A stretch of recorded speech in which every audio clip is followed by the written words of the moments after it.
Hey guys, Sarcasm here.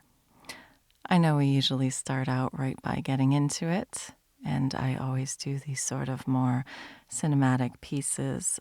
This is not that. I wanted to do a more quiet, narrative sort of piece that could be like me sitting down and just reading you a story. So if that sounds like your cup of tea, then please keep listening, and if not, I will catch you at the next one. As always, thank you to Stranded Scripts for the beautiful words, and thank you to you for listening and for coming with me on this journey. Enjoy. Tell me, little ones, does the cold wind stinging your face a rosy red feel like a mother's gentle pinch of your cheeks?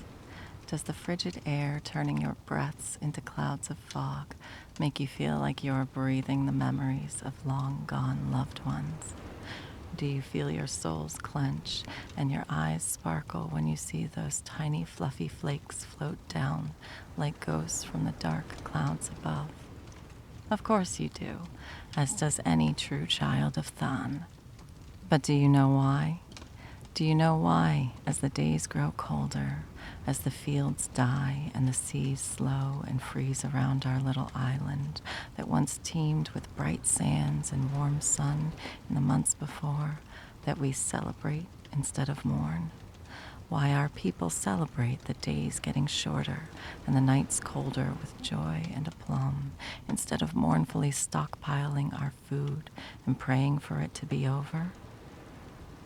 Ah, you do not, Then lend me your young ears as I tell you the tale of the first winter to ever grace the shores of Thahn.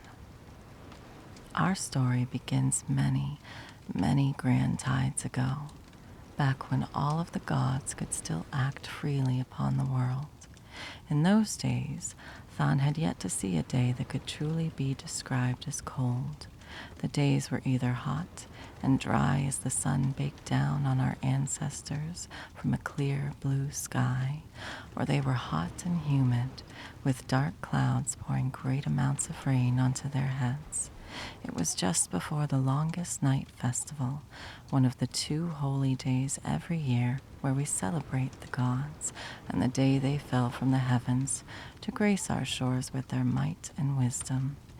In preparation for the longest night, many altars and shrines were built for the 9 gods of the shallows, and many offerings and sacrifices were prepared and brought before these new places of worship. For Diane, queen of the shallows and the goddess of the sea and life, there were altars of coral and shrines of driftwood. Offered at these were entire nets full of clams and fish, alongside well-crafted fishing poles and even whole boats, the finest parts of her worshippers' labor given back to her in thanks for the bounty she provided. The other gods of the shallows were honored in kind. Diane's husband, Gabinet, god of the wilds, was presented with baskets of herbs and wild berries. Banan, god of justice and war, was offered fine weapons and armor. Stefan, god of the elements, had great bonfires lit in his name, while his wife, Teiro, goddess of craftsmen and workers, saw many buildings raised and tools crafted in hers. In the name of Ira, goddess of marriage and oaths, many were wed and many contracts were made. Great magic rituals were worked by many village shamans and spirit walkers to please Meridia, goddess of magic. And many beers were brewed and drunk by the greatest thinkers on the island as they discussed new theories and inventions, all under the proud gaze of Corin, god of fermentation and science. Only one of the gods and goddesses of the shallows saw no increase in worship or the creation of special places to give offerings in this time.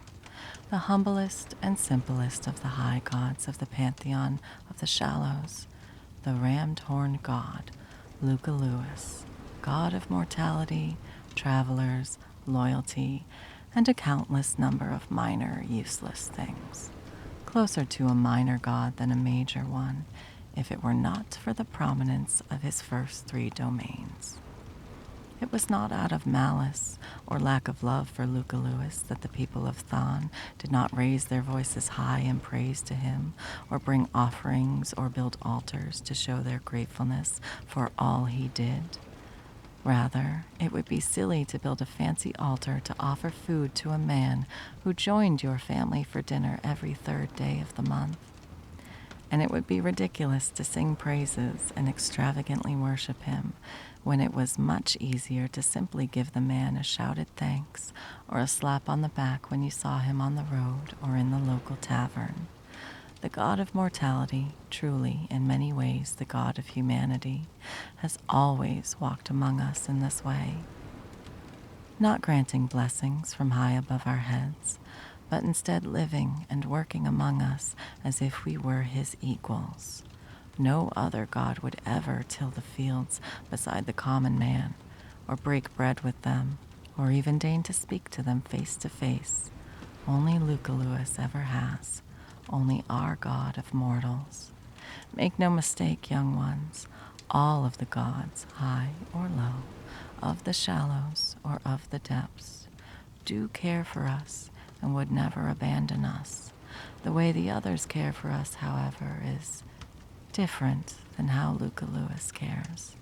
The other gods, of shallows or depths, care for us like a ruler cares for their subjects. Without us, the gods have no power and no purpose. Like a king without a kingdom, a god needs worshippers.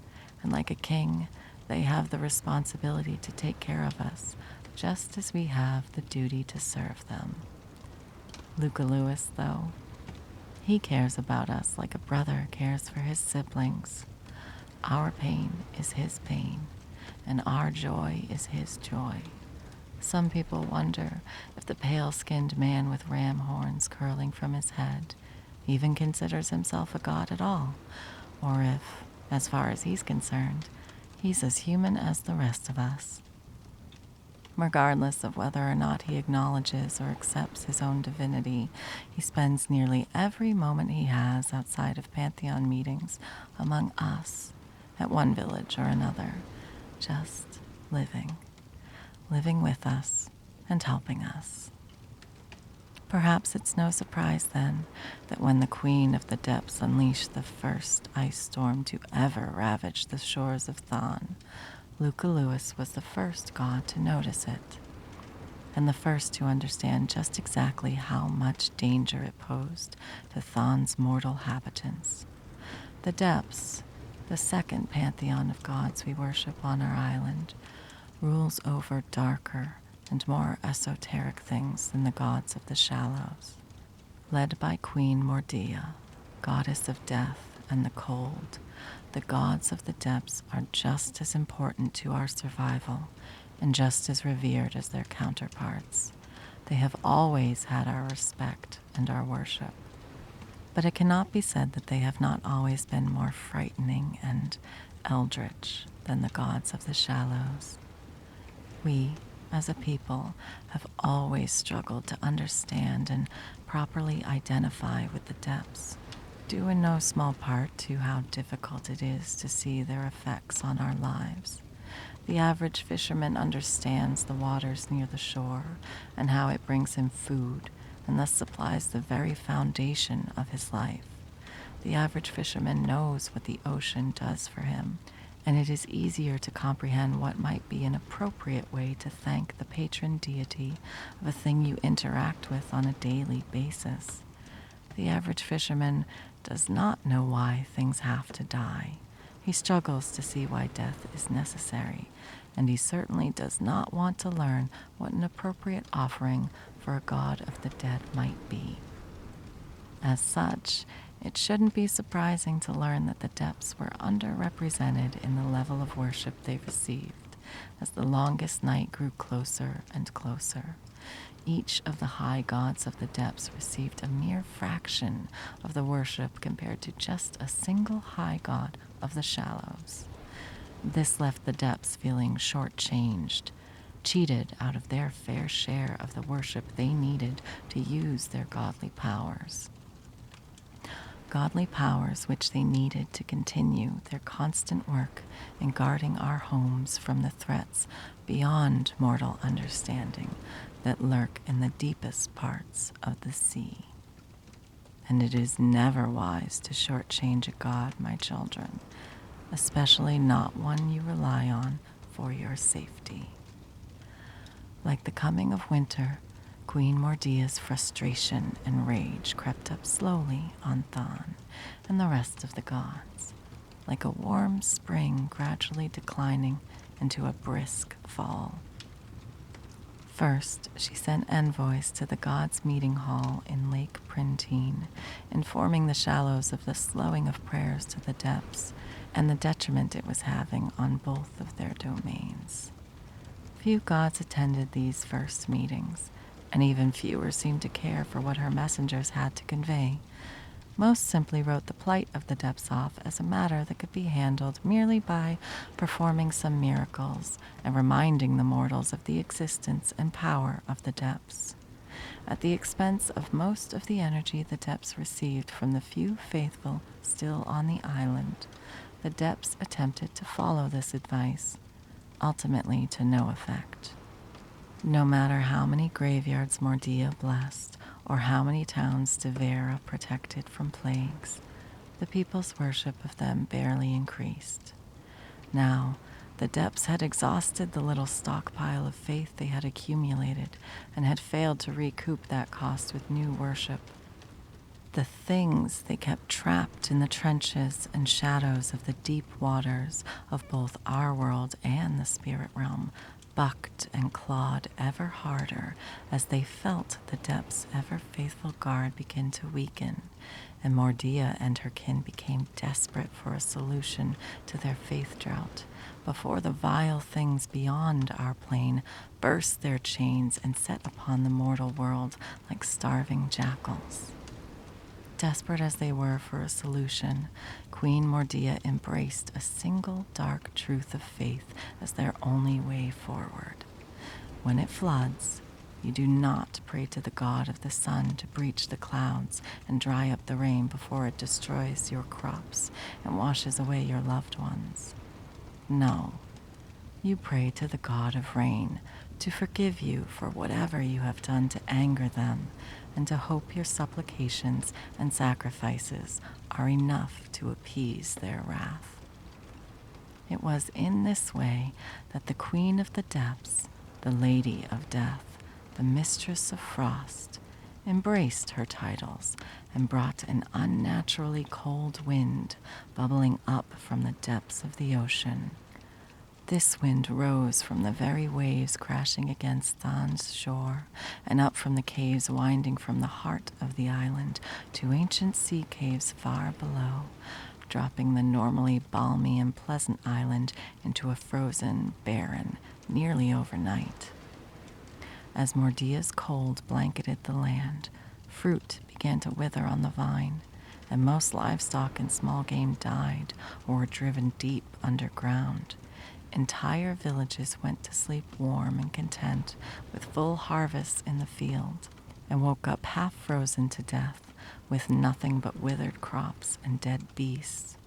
Mortals wept as many of the youngest, oldest, sickest, and frailest succumbed to the terrible weather and passed over into Mordia's embrace. Cries of despair rose up to Cabinet as his faithful found their crops cursed and ruined, while fishermen wept their grief to Diane as they were cut off from the sea and its bounty by nearly 2 feet of ice. Despite the terror and horror of the people of Thahn and the great danger they had woken up to, no gods at first answered their pleas or noticed their troubles.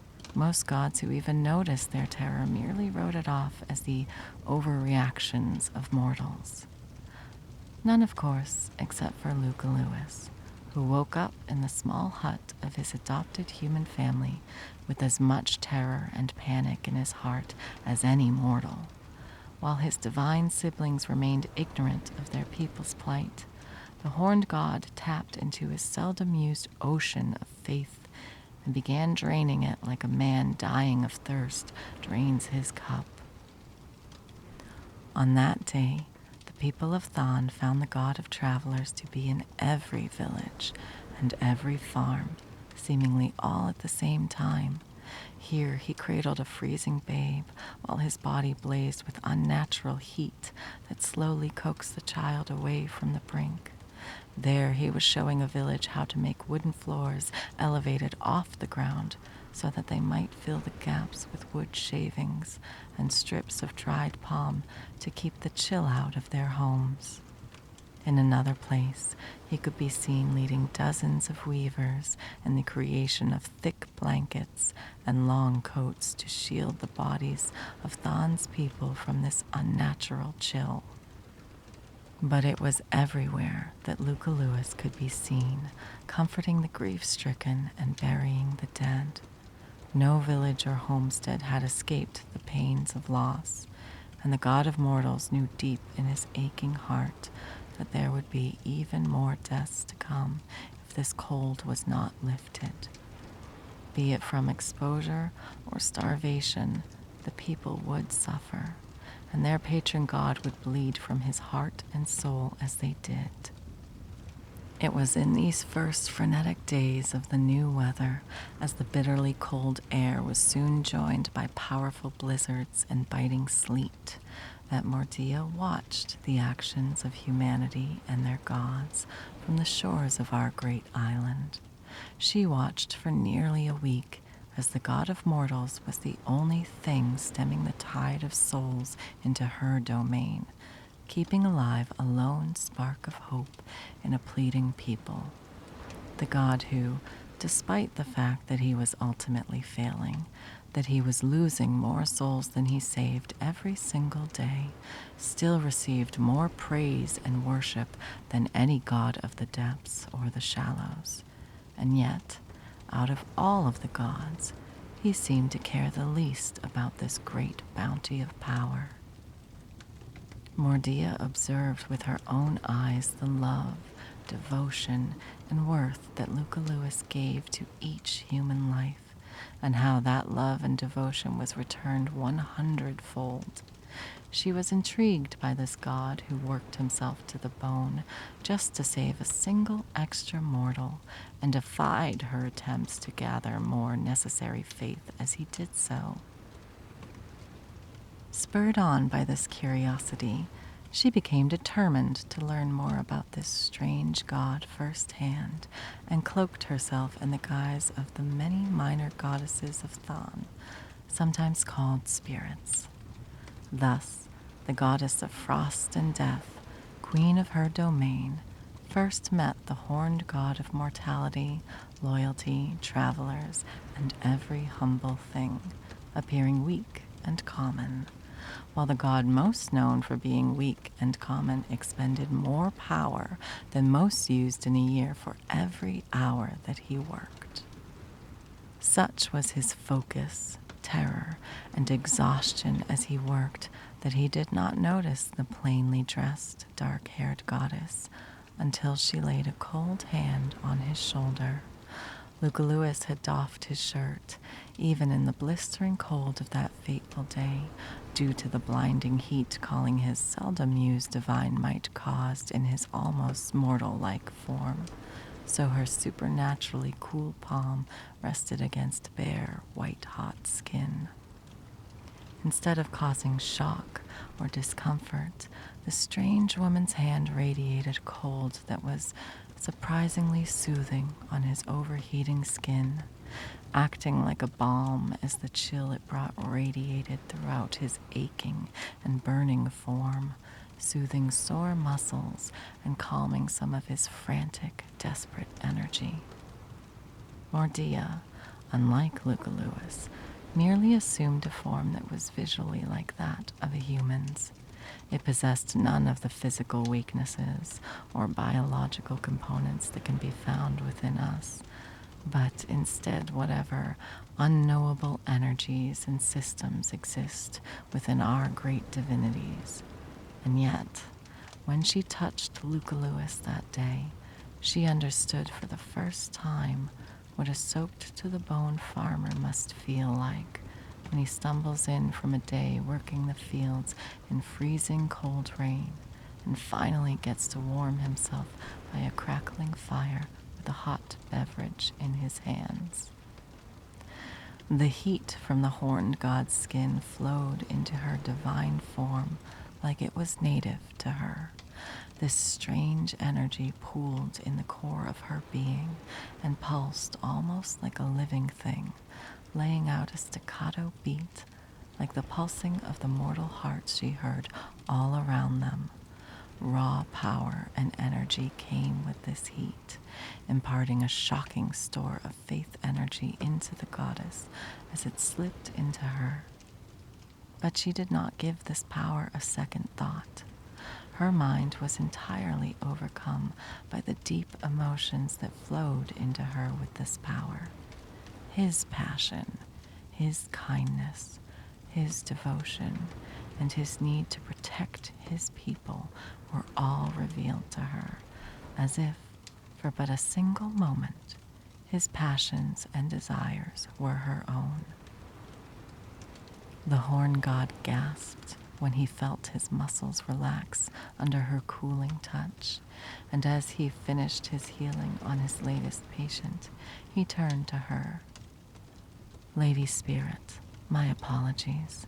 I did not feel you approach," he said, looking down at his shirtless body with a flush of embarrassment. "I'm a touch busy, or I would make myself more presentable." Mordia froze for a moment, still processing all that she had felt from brushing her hand against his bare skin, until seeing the bright but painfully weary smile of Luca Lewis pulled her from her confusion.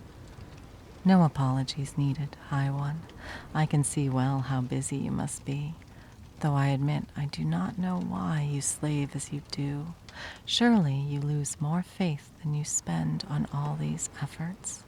I can't imagine you can keep this up forever, and what would even be the point if all it does is lose you faith? Even when you succeed, you only buy these people a finite amount of time. Sooner or later, all those you labor to save will pass on. You burn your faith stores and yourself like a candle at both ends to keep dying embers flickering for just a moment more. Why?" The horn god sighed and wiped his brow. He shook his head with a rueful, tired smile, like he had answered this question many times before.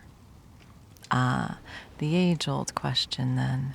You know, my self-proclaimed divine siblings have been asking me that one for millennia, and every time when they receive the same answer, they are never truly satisfied. I had hoped that a more earthly God who lives closer to the common people than the high divine would understand. Though I suppose immortality of any kind can skew one's perceptions on the value of finite life, as you called it." He paused and then looked around himself, scanning the small village to see if his immediate aid was still needed.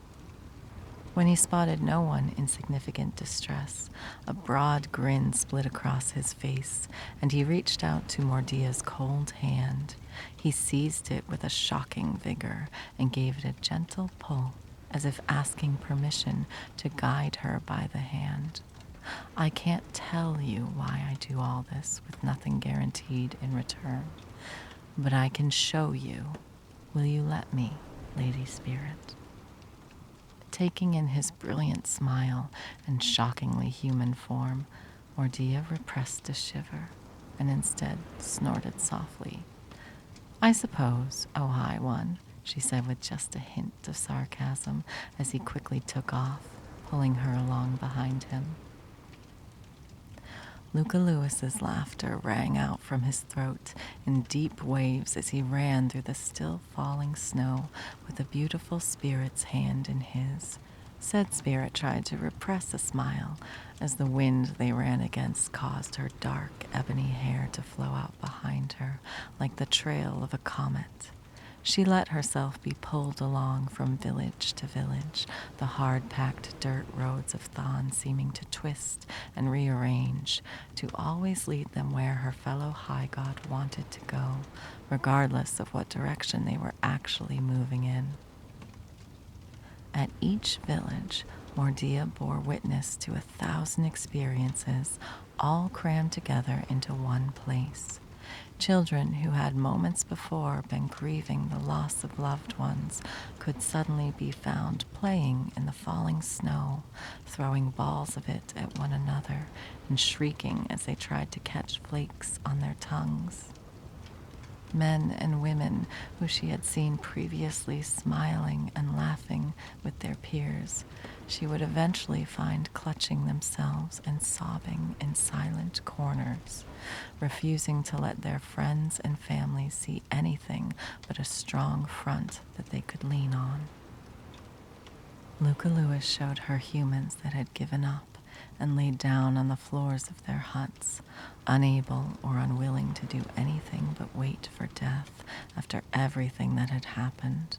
He showed her humans who never stopped moving, their minds lit with ingenuity in tragedy, creating wonders and making grand plans that would help them survive this new frozen danger. She saw celebrations and funerals, the highest highs and the lowest lows.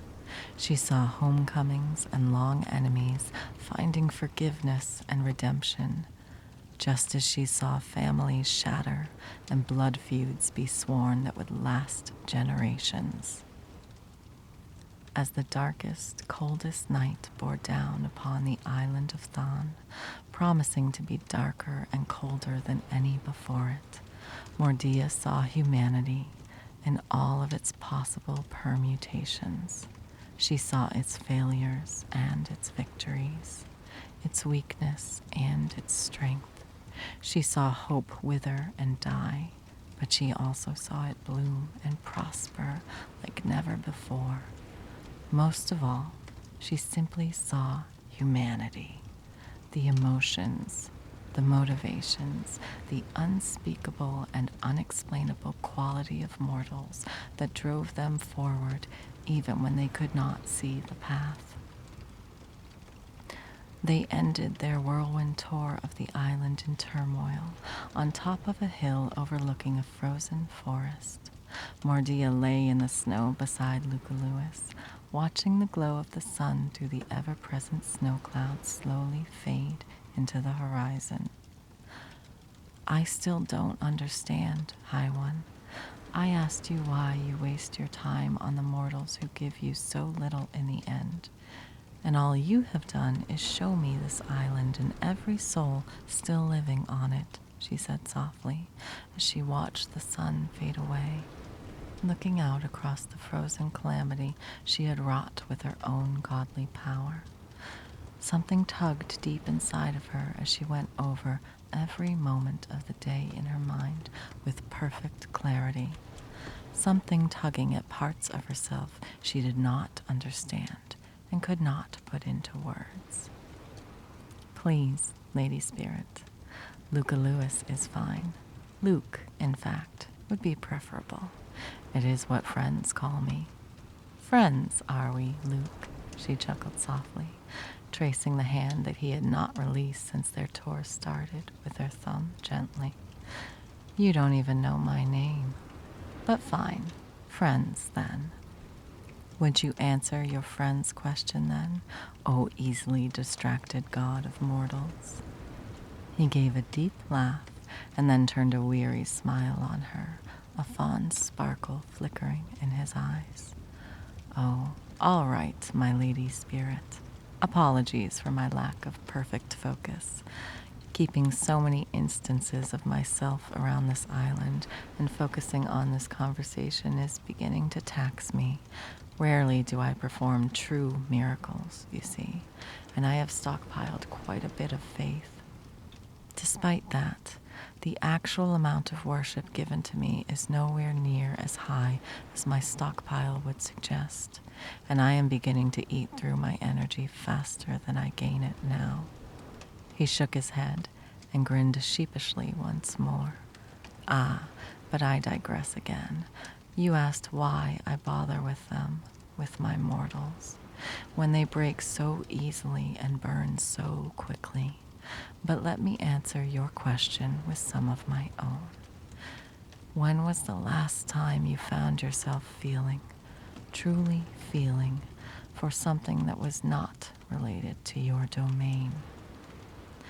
When was the last time you changed your mind about something, admitted you were wrong, simply talked to another being because you missed them, missed people in general?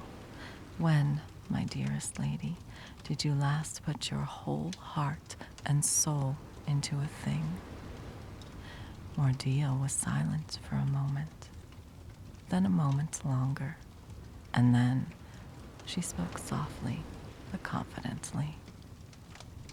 Here and there, for all those questions, a project I could not tear myself away from a few centuries ago, a moment of needing to speak to my divine brothers and sisters some 3 millennia ago, countless other times scattered across my timeless lifespan, as I'm sure is the same for you.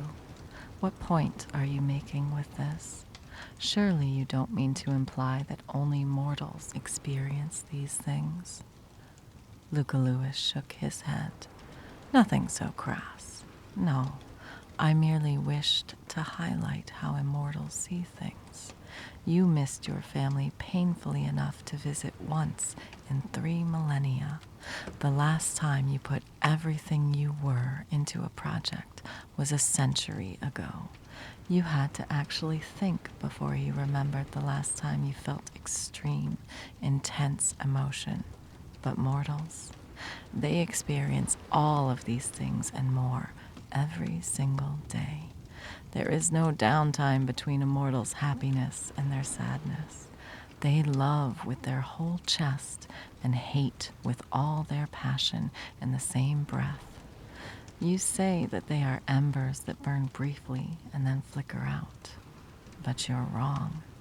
Mortals are stars going supernova. They burn brightly, blazingly, even though in burning so bright they kill themselves a little bit at a time. They put everything they are into everything they do, every second of every moment of every day. They can't help it. It's in their very nature. When a mortal celebrates, it is with complete joy. When they grieve, it is with a total feeling of loss. And not only do they feel such all-encompassing emotions and unending drive, but they often experience all of these things all together at once.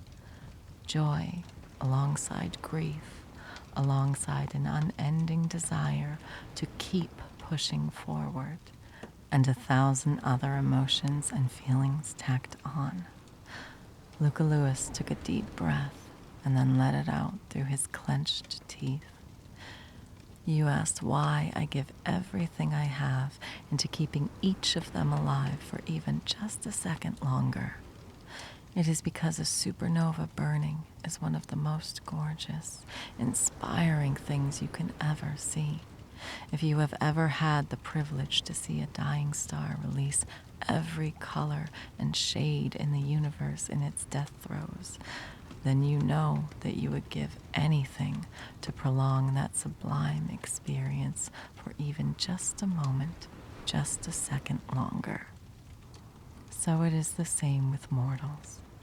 Every experience, feeling, action, and emotion is a unique, unreplicable, indescribable thing.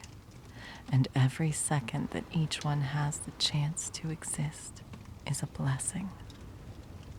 A quiet silence descended upon them as Mordia digested her companion's words. I do believe I understand why you do what you do, Luke. Why you stay with them, watch them, sacrifice for them. Her thoughtful tone shifted into something darker tinged with just a hint of bitterness. It must seem a tragedy to you, then, when these unique existences you watch and emulate burn out too soon. You love these mortals so much, and yet your own domain, their mortality, their susceptibility to death, it steals them away from you. Your supernovas are doomed to an ending no matter what you do. You are right that the limited time they have is already precious. But would they not be better if they lasted forever, as we do? If they could blaze within their beauty forever? Luca Lewis merely scoffed deep in his throat. Of course not. Do you think they wouldn't end up just like us after their first millennium? The idea of them being ageless and unending like us, it's a terrifying thought. Their passion and beauty, the power of their hearts and souls, it only exists because their time is finite. They have to pack an eternity's worth of passion and personality into a limited lifespan. Their lives without death would be like stories that don't have an ending. Eventually, they would become pointless and no longer worth experiencing. Like so many of the lives of our peers, both high and low. Like I fear mine will one day become. He shook his head. No, death, their final ending, it's just as important as the lives they lead. I'm the God of Mortality, Lady Spirit, of finite life ended by death, of a perfect cycle and system that creates never-ending generations of inspiring, amazing lives. I and they do not exist without death. In a way, rather than wishing they could live forever like us, I often find myself being jealous of them. I'm the god of the very thing that lets them die, their mortality, and yet I myself cannot ever experience death. I will not disappear from this world and leave behind but a legacy and memories. I will not be mourned by loved ones who will use my loss to inspire greater deeds than anything I could ever accomplish. I will not pass from this world and enter into the tranquility of Mordia's afterlife to once again embrace all those mortals who I have called mother, father, sister, brother, and friend. If anything, we are the ones who I believe are lacking. I find I'd rather be a quick burning fuse than an ever guttering torch. Mordia frowned, her brow furrowing and her disguise just barely managing to contain the aura of power that flared up from her as she took in the rammed-horned god's words. The now dark, starless night air was filled with nothing but the whistle of wind and silent snowfall for many minutes as they sat there, waiting as she processed her reply. Finally, she spoke, half confused, almost on the verge of hysterics. Then why, prithee tell, do they hate it so? Death, I mean. Nothing is more cursed by your mortals quite so much as the very thing you claim makes them so unique and worthwhile. Their ability to die, the thing that makes an eternity's damned highborn look at them with a simultaneously worshipful and jealous eye, is the trait about themselves they hate the most. Why? Why do they not celebrate the ending of their stories as you do? Why do they fear the embrace of the afterlife that you seem to be pointlessly running towards with open arms? How can you be the deity that represents everything it is to be mortal and yet love death while they hate it? Luke hummed softly, finally letting the goddess's hand slip from his grasp, his eyes deepening in thought. You understand that even I do not understand why they do everything they do, feel the way they feel. But if I had to guess, I would say it is because they do not truly know anything about it, about death, the afterlife, if it even really truly exists. They fear death for the same reason they fear the cold and this soft ice that falls from the sky, because they've never seen it before. They don't understand it or know its purpose. They know it's new, they know it hurts, and they don't have any way to see if it will one day lead to something good. They fear death, the snow and the cold that brings it, because it is an unknown and they do not understand it. Humans always fear that which they do not yet understand. Luca Lewis chuckled softly. You should have seen them when they first met me. So wary, so scared when I crashed down into that village, barely breathing. So frightened, even as they nursed my strange, weak form back to divine health. Eventually, a single, well-liked member of the community took a risk in befriending me, and soon they began to get to know me, to understand me, all because a single familiar and understandable person was able to vouch for me and help them get to know me. Overnight, I went from some new, terrifying, subtly inhuman thing into just another member of the village. Luca Lewis waved out at the snow slowly drifting down from the dark clouds. One day, the people of Thahn will be able to witness enough positive interactions between the braver members of their kin, the snow and the cold, and leave behind their fear in favor of understanding, learning, and acceptance.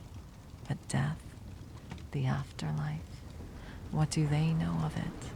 What can they know of it?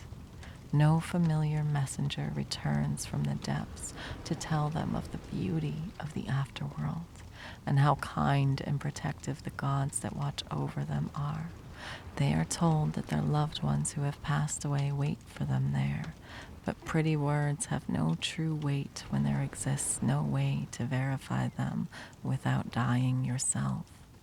Perhaps if there was some trusted, comforting presence that could move between this material world we call the shore, the afterlife of the depths, and the god's palace in the shallows, then mayhap the mortals under our purview could be led to accept death as those first villagers accepted me.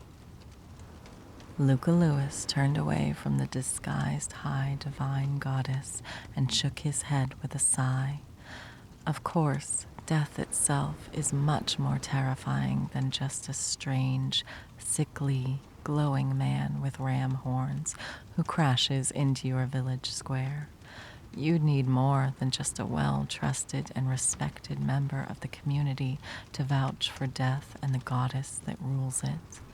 You would need to irrevocably tie someone whom humanity trusts implicitly and without reservation to the afterlife and its ruler in a way that would make every thought of dying and what comes after inevitably bring up memories of this beloved individual. Luke chuckled and looked back over his shoulder at Mordia, eyes tired and dark with exhaustion. Of course, this is all semantics. Humans will always fear death, the final end. It's just what mortals do, just like how they'll always fear this cold weather so long as it wrecks their crops and claims they're old and weak. The kind of person you would need to make such an inherently terrifying thing feel familiar and trustworthy just doesn't exist. Can't exist, even. No one in this world is so near universally loved by mortal kind to actually make that work. It is a fun thought experiment, though, I suppose. A good distraction from everything going on right now. Though, speaking of which, I'm afraid I must leave you, Lady Spirit. With night fallen once again and all our people finally in possession of homes that will stay warm enough to stop them from dying from the cold in their sleep, It is likely time for me to actually check in with the other highborn, by your leave.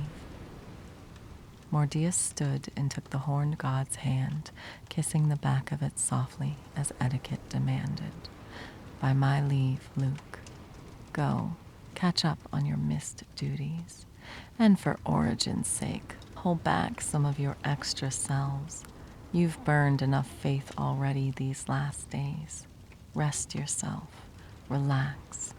You won't help any of your precious mortals by working yourself into a coma because you've spent all the faith fueling your form on keeping them safe. Luke gave a small chuckle and nodded with a soft smile. Will do, Lady Spirit, will do. As Luke turned to go, Mordia called out to him, unable to contain her words. And Luke, yes, my lady, thank you for showing me everything today and for answering all of my questions. You have given me much to think about, and I appreciate that greatly, more than you could possibly know. Luca Lewis quirked an eyebrow. Enough to give me your name, Lady Spirit. Now it was Mordia's turn to chuckle and shake her head. And ruin my mystique? I think not, Horned One. Not yet, at least. But be off now, and I promise you, in due time, you will learn my name. And so much more. More than you could ever imagine.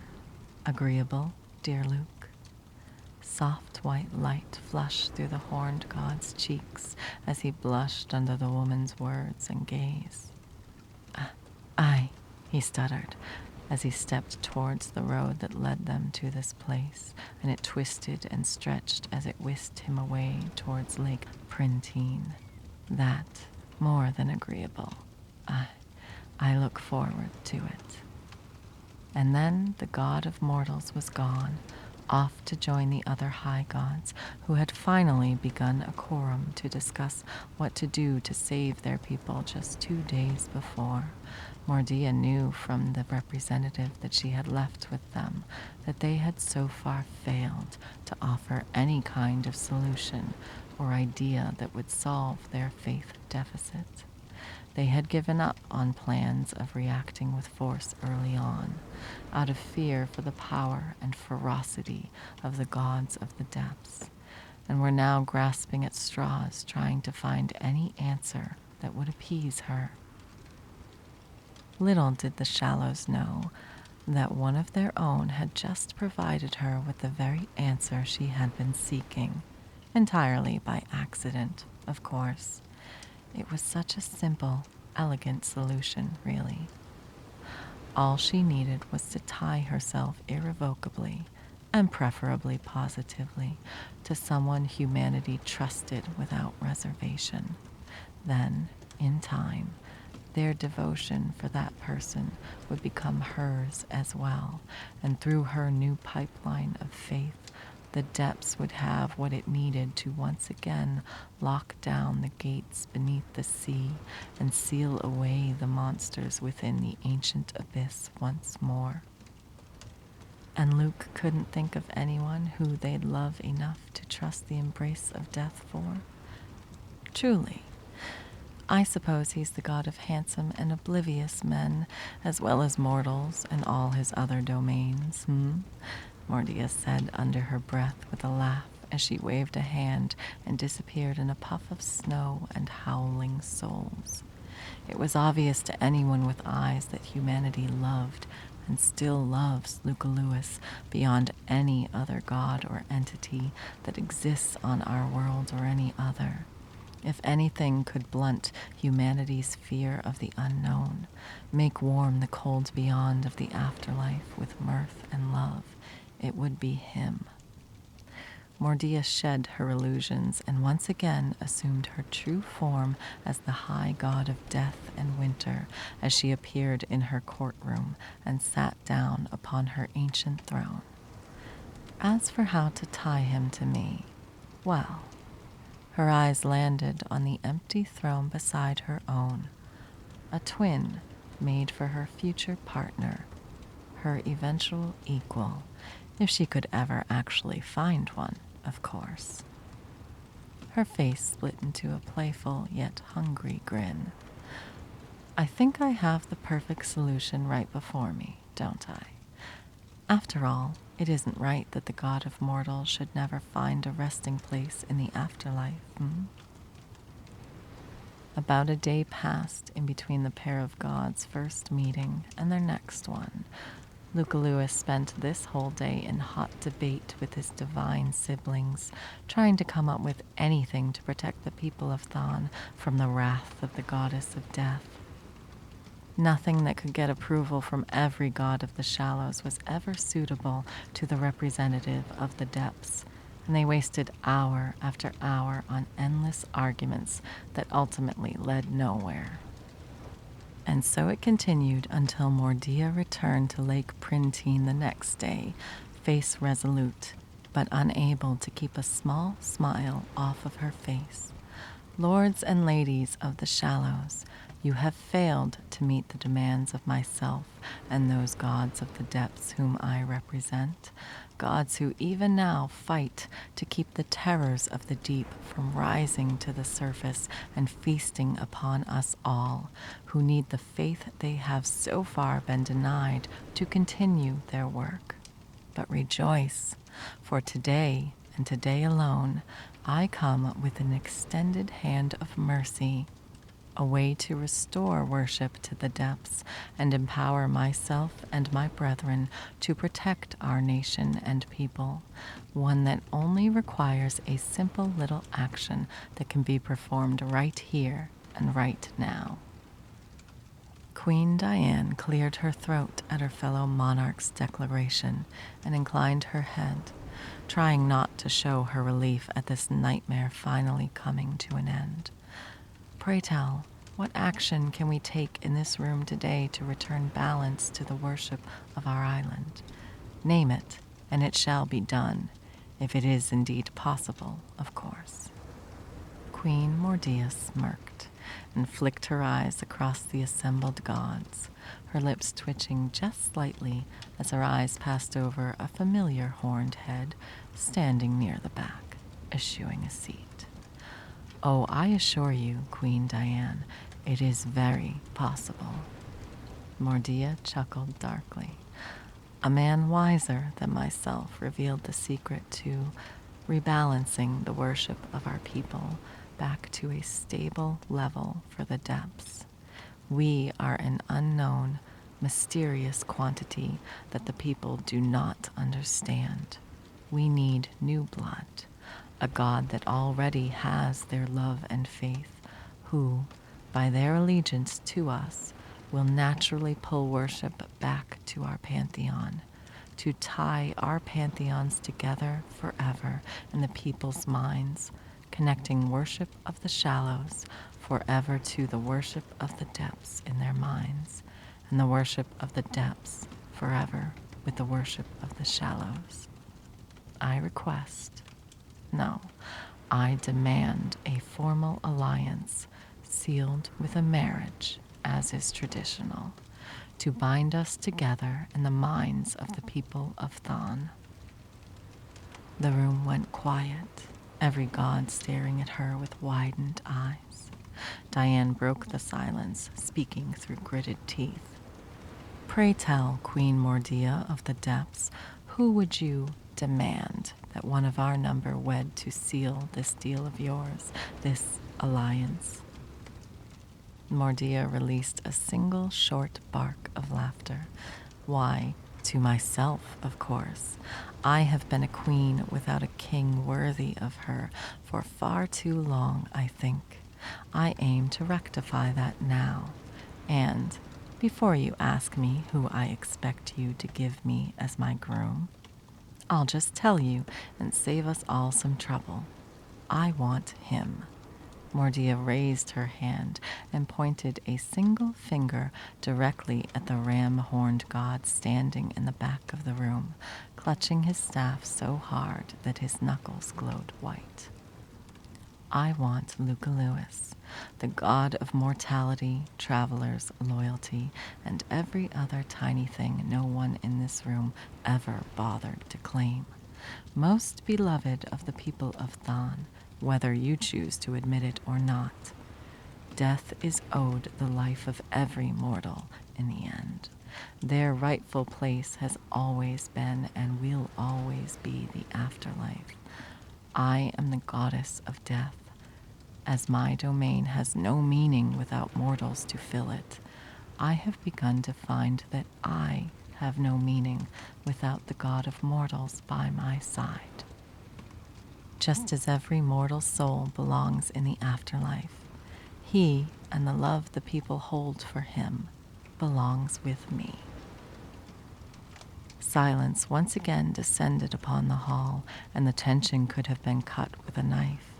Before anyone could break the silence with harsh words or hasty acceptances, Luca Lewis pushed his way to the front of the council chamber, putting himself before the goddess who so brazenly demanded his hand. "Lady Spirit," Luke said, the irony thick in his voice as he stared into her blazing blue eyes that flickered like unnatural flame. "I'm afraid I may have guessed your name before you chose to share it with me. Apologies for that." She smiled almost softly at that. "Forgiven. For now, Luke." He chuckled softly as he acknowledged her words with a nod of his head. "Yes, well, tell me, my would-be queen and wife, if I come with you of my own will you pull back your biting cold and smothering storms of snow? Will you stop hastening the deaths of my beloved humans? Will you promise them as safe and happy a resting place as is possible from this day forward, and to never intentionally hasten their journey to it?" The goddess's face softened into a kind smile, and she reached out and took both of his hands in both of her own. "If you would come with me, my would-be beloved, I would promise so much more than what you ask of me. My cold winds and storms of snow will return to this island for half of every year so that they might remember me. But the cold winds shall cool tempers and soothe aches instead of sapping their strength and life. The snow shall insulate their homes better than any work of mortal hands, and as it melts in the spring, its dew shall revitalize their fallow fields and guarantee a successful and bountiful harvest. Not only shall I swear to never intentionally steal their lives sooner than I must, and to provide them a comfortable resting place when they pass on, but I swear to you that from the day you become my husband and king, every mortal of Thahn shall become like my own children. While they live, I shall celebrate every victory and mourn every sorrow and cradle them against my chest when they cry. And whenever they triumph, I will shout so loud the very foundations of this land will shake. When they die, I shall pull them gently into my embrace, and together we shall greet them at the doors to my hall. They shall know us both as they would any pair of loving and proud parents, happy to welcome their wayward children finally home. I would have all of this and more if you were to take my hand now in this moment and be mine in body and soul, and to take me as yours in the same. If you would have me, my blazing eternal supernova. And on that day, dear children, humanity's greatest champion looked into the very eyes of death and embraced her. Our great horned god, most compassionate and faithful of any pantheon he has ever been a part of, pulled himself into the arms of death for us and proclaimed himself hers and she his. On this shortest day, this winter solstice, humanity's surrogate father first embraced our adopted mother. On this longest night, an eternity and a day ago, the frost and snow of winter became a dear friend of every true child of Thahn, and death itself became little more than a homecoming for our souls. So raise your voices, my children, my brothers and sisters. Sing as the snow of our mother in the depths caresses our heads and shoulders, as our Father dances among us in near mortal form, as he always has and always will. Sing as the snow falls, my fellow children of Thahn, and remember why we gather every year to celebrate this night.